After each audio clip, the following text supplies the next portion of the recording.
안녕하세요. 자율주행 택시에 대해서 오늘은 여러분에게 전달해 드리고자 하는데요. 자율주행 택시가 성큼성큼 다가오고 있는 것 같습니다. 미국에서는 이제 테슬라가 FSD라 그래서 완전 자율주행을 이제 시도하고 있죠. 그래서 텍사스에서 이미 그 로봇 택시가 허가가 났고, 이 샌프란시스코 같은 데서도 오래전부터 그 GM에서 그리고 테슬라에서 이렇게 자율주행 택시를 운행하고 있습니다. 이게 한국은 어떨까요? 한국은 뭐 다른 나라는 고사하고 한국의 자율주행 택시는 어떨까요?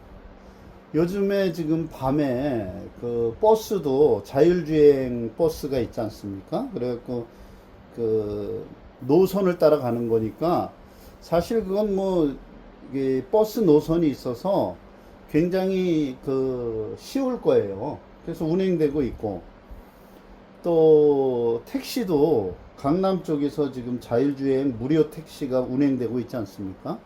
근데 그런 것들이 이제 시험적으로 운행되고 있지만, 사실 지금 그 자율주행 택시가 어디까지 왔느냐, 뒷골목 이런 데가 너무 많으니까 그런 데는 사실 상당한 시간이 걸릴 거예요. 하지만 큰 대로에서, 아니면 뭐 한 6m 정도의 그런 대로에서 대로로 가는, 예, 그 일반적인 도로를 타고 가는, 뒷골목을 가지 않는 그런 그 자율주행 택시는 얼마든지 가능한 시대가 지금 열렸어요. 그래서 이제 그 택시들도 보면, 자율주행 택시가, 여러분들 생각해 보세요. 그냥 큰 대로를 이 자율주행 택시가 왔다 갔다 하는 거는 큰 문제가 되지 않을 거잖아요. 이제 문제는 이제 뒤에 이렇게 좁은 골목이라든지 그런데도 내비게이션이 보면 차가 들어갈 수 없는데도 갈 수 있다고 표시하는 경우도 있고, 또 차가 다닐 수도 있는데도 불구하고 그 집이 자기 앞에 있다 그래서 그냥 거기다가 딱 주차해 놓고 못 들어가게 하고, 이런 골목들이 서울에는 상당히 많이 있잖아요. 그래서 그런 것만 빼면 이 큰 도로에서 큰 도로를 왔다 갔다 하는, 이 최소한 2차선 도로를 왔다 갔다 하는 택시 자율주행은 충분히 가능한 시대가 열렸습니다. 그리고 지금 보면 그 알고리즘을 통해서 카카오가 이제 그 이 배차를 하지 않습니까? 근데 그런 그 지도에 대한 인식을 다 하고 있기 때문에 이 왕복 한 2차로 정도 되는 그런 도로에서, 손님이 이제 내리는데도 그런 도로가 있는 데는 그냥 자율주행 택시한테 이 콜을 주면 그 차가 다 수행할 수 있는 거죠. 그것만 해도 사실 택시 지금 뭐 운행하고 있는 거에 있어서 굉장히 많이 줄어들 거예요. 특히나 지방 같은 데는 차도 많지 않고, 지방은 제가 보기에 웬만한 지방은 자율주행 차를 통해서 다 운행이 택시가 가능한 그런 시대가 열리지 않았나, 그렇게 생각이 됩니다.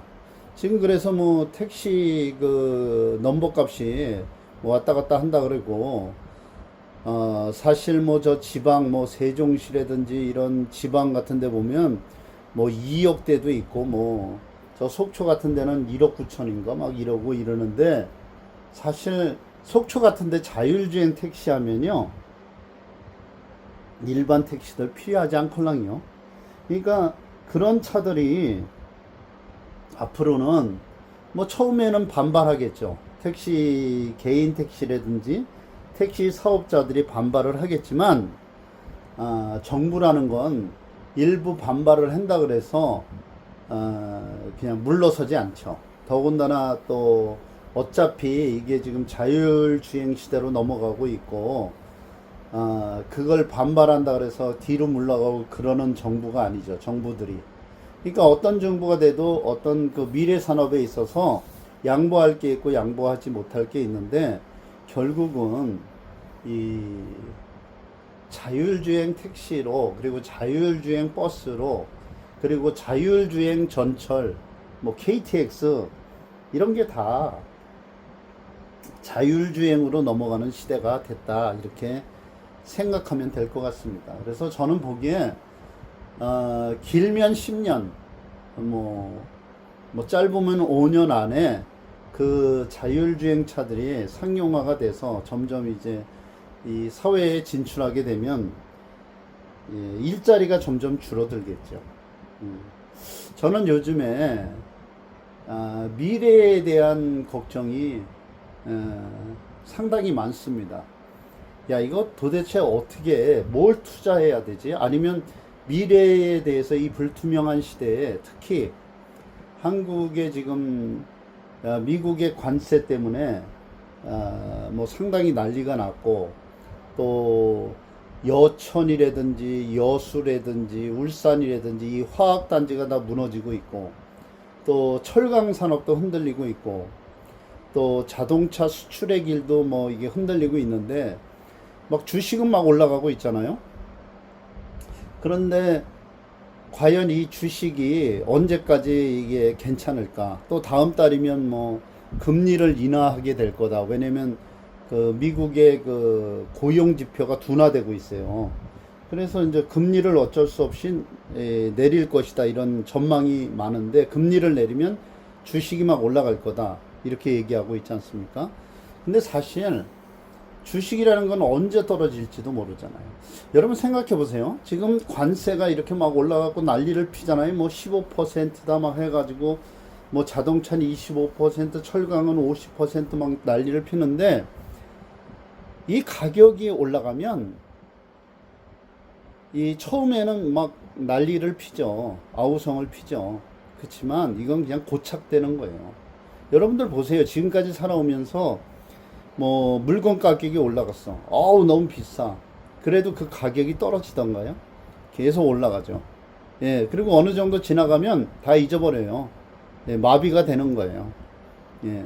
그래서 지금 인건비도 너무 많이 올라갔고, 뭐 아우성을 치죠. 왜냐면 그 인건비도 그 만 몇백 원인데, 그것만 주는 게 아니라 고용보험에 이것저것 다 하면 시간당 14,000원 이상을 줘야 되는데, 시간당. 그래서 이제 일자리를 줄이고 있지 않습니까? 그런데 지금은 이렇게 아우성을 치지만, 결국은 보세요. 여러분들 살아오면서 보세요. 인건비 올라가죠? 그러니까 물건값도 올라가는 거예요.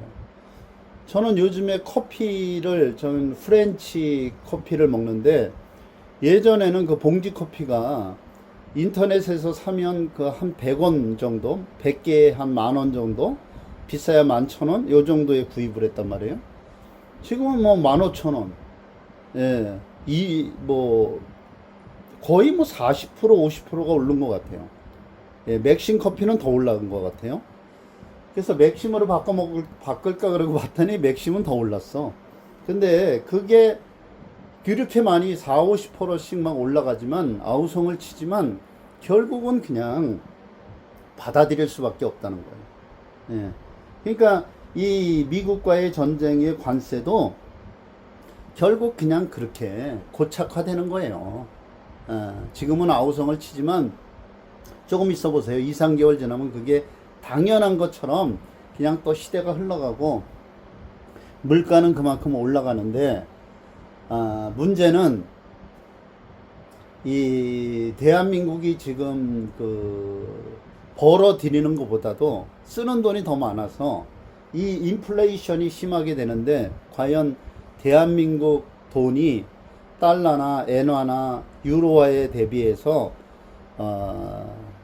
얼만큼 버텨주느냐, 이런 고민을 하게 되는 거예요. 그래서 저 같은 경우에는 이거 어디다 투자해야 되냐, 어디다 돈을 맡겨놔야 되냐, 아니면 뭐 나스닥 ETF인가 이런 데다가 그냥 집어넣어 놓으면 한 10,000불 집어넣으면 30년 뒤에 거의 데이터를 보니까 10,000불을 집어넣으면 69만 불 정도, 69배가 이 올라가더라고요. 그런 데다가 그냥 집어넣어야 되나? 내가 뭐 30살 더 살겠어요? 30년을? 그래서 이런저런 고민이 있는데, 어쨌든 국민들이나 전 세계가 아우성을 치지만, 이 올라가는 물가가 그대로 반영이 되고, 집값도 당연히 올라가게 되겠죠. 왜냐면 인건비가 이렇게 올라가는데 안 올라갈 수가 있겠습니까? 자재비 올라가지, 인건비 올라가지. 그럼 뭐, 수도권에는 지방은 사람들이 많이 없어서 어쩌고 저쩌고 하지만 이 서울 이 수도권은 계속 올라갈 거예요. 예. 하여튼 저는 요즘에 고민이 많은데 택시 산업도 참 고민이 많을 것 같습니다. 여러분의 생각은 어떤지 모르겠습니다. 좋은 날 되십시오.